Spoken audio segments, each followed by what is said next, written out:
Hello mga Nakshis! Praised be Jesus and Mary! So ito na nga yung mga nangyari kagabi sa Las Coronadas 2025. Nag-novena muna nga kami and novena mass pero hindi pa nga nagsisimula ang banal na misa.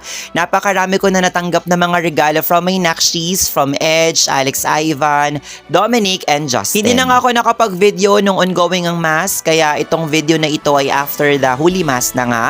So ayan yung kinokoronahan yung pilgrim image ng Inmaculada Concepcion de Malolos.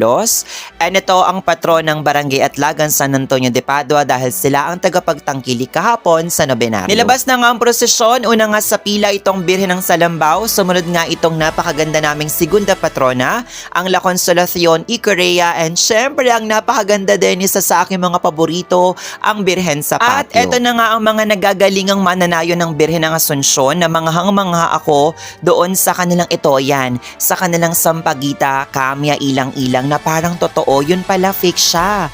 In fairness ang galing. Ito na nga ang Birhen ng Asunsyon ng Bulacan, napakaganda, walang kupas, makalangit, ganun. Sinunda naman siya ng mahal na ina na kagalingan ng mga may sakit at syempre ng Birhen sa Bukawi, Virgen de las Flores, na wala din akong masabi, napakaganda niya. Yun lang, as in, napakaganda talaga. Ito naman yung mga nagagalingang mananayaw from Santo Rosario, Hagunoy. Gusto ko yung damit nila, yung step at saka yung tugtog. Alam mo yung simple lang pero mapapainda ka rin sa kanila. Tapos nakasmile lang ako habang pinapanood sila. Ganun. Nakasunod nga sa kanilang Birhen ng Santo Rosario ng Hagunoy na sinusundan naman ng La Purisima ng Santa Maria. Sinundan naman ito ng La Buena Familia ng imahe nitong San Jose at saka ang mahal na poong Santo Niño ng Malolos. That's the original image mga Nakshis. And syempre, ang patrona at reyna ng Diocese ng Malolos, ang Inmaculada Concepcion de Malolos, Virgen Festejada. De, charot lang.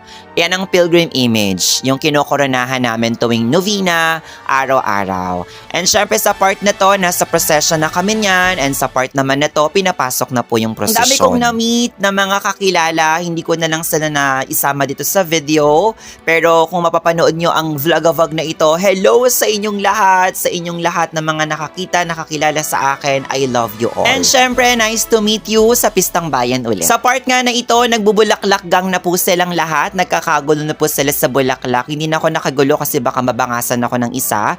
Pero ang Nakshi Justin, ayan, nakapagbulaklak gang siya. Very good ka dyan, Nakshi. Sa part na ito, nag-wave na lang kami na Sis Jane dahil tapos na nga ang prosesyon. At ipapakita ko na sa inyo mga natanggap kong regalo from my Nakshi. Itong cupcake galing kay Ron. Thank you very much, Nakshi. I love you. Bitcho galing kay Justin. Lahat-lahat galing kay La Edge, Dominic, Alex Ivan, Marion, Romeo Jose, at saka kay Carlo. Hiningal ako dun So yun na lahat mga Nakshis, hanggang sa susunod na vlog-a-vlog. Salamat!